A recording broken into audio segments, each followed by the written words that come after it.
So away we went to recut the movie.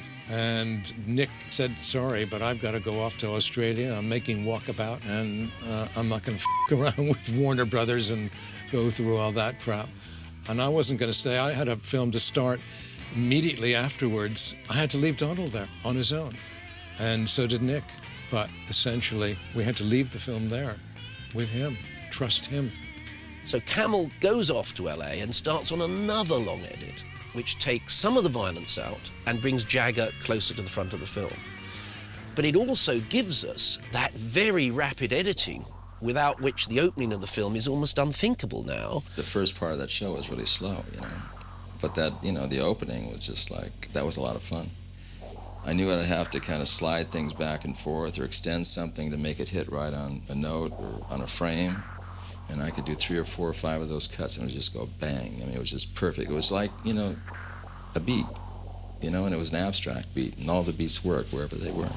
I understand now what was going on, but, I keep saying poetry. There was a sense of poetry, there was a sense of music and meter and visual meter, because film is visual meter, I think, How did we get into that madness? I mean, how did it unfold? It just unfolded. It was there for us to discover. It's like going into some kind of a diamond or gold mine or something, and there's the vein. They wanted Mick Jagger in earlier, so, we tried to figure out what did we have that was footage we didn't use that we could use just to put him on the screen, And we found this film. He says, Donald says, well, there's this thing where he's kind of spraying up the side of the wall, just painting, So I said, well, let's try it, so we just put that in. But there was Mick Jagger, he came in earlier, which was kind of hilarious. But it worked because the film was working. You could do anything to that film, it would work, because of the way it was happening. I mean, anything that felt right, it was going to work. It was just all about feeling. It was poetry, it was organic. It was coming from the spirit, and Donald and I connected on that level. And we pulled in, that side of the ocean with what's happening in Hollywood.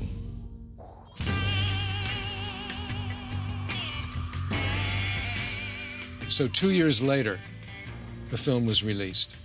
But in terms of where the film was going to open and how, that was all Warner Brothers' decision. I remember they sort of let it die out. They got scared.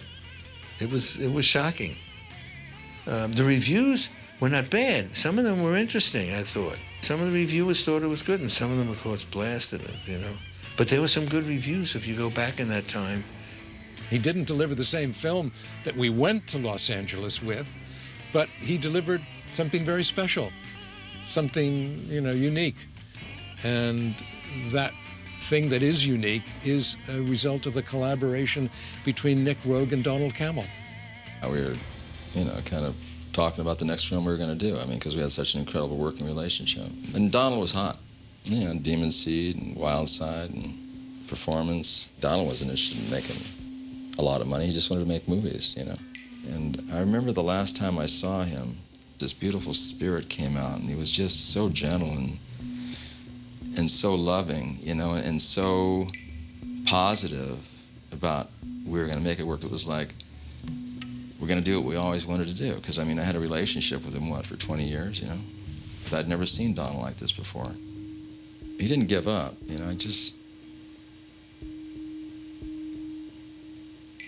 I guess he just wanted to take it out his way, And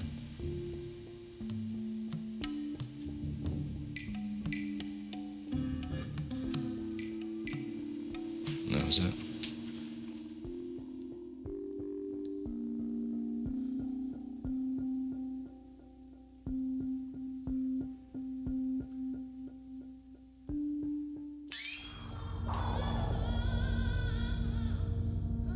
The end of the film, it's strictly undecidable what's happened. Is it a moment when the two of them merge into one?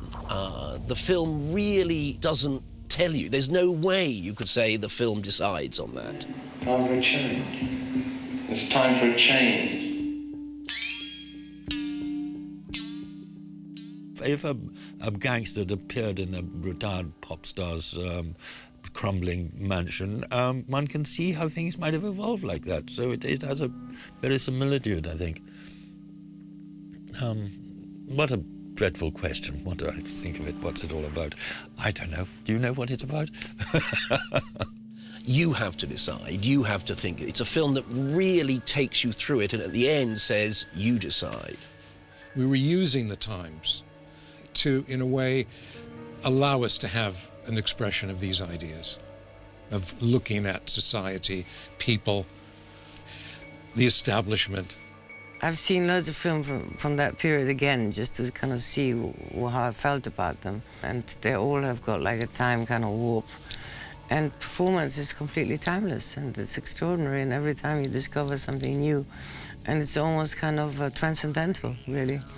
And that's probably what makes it a kind of such a great film. This film crystallized a lot of things that happened in the 60s. It's the film which really suggested that there was a kind of utopian other world there. And it's also the best British gangster film that's ever been made. And it's the juxtaposition of those two films that make it such an extraordinary classic.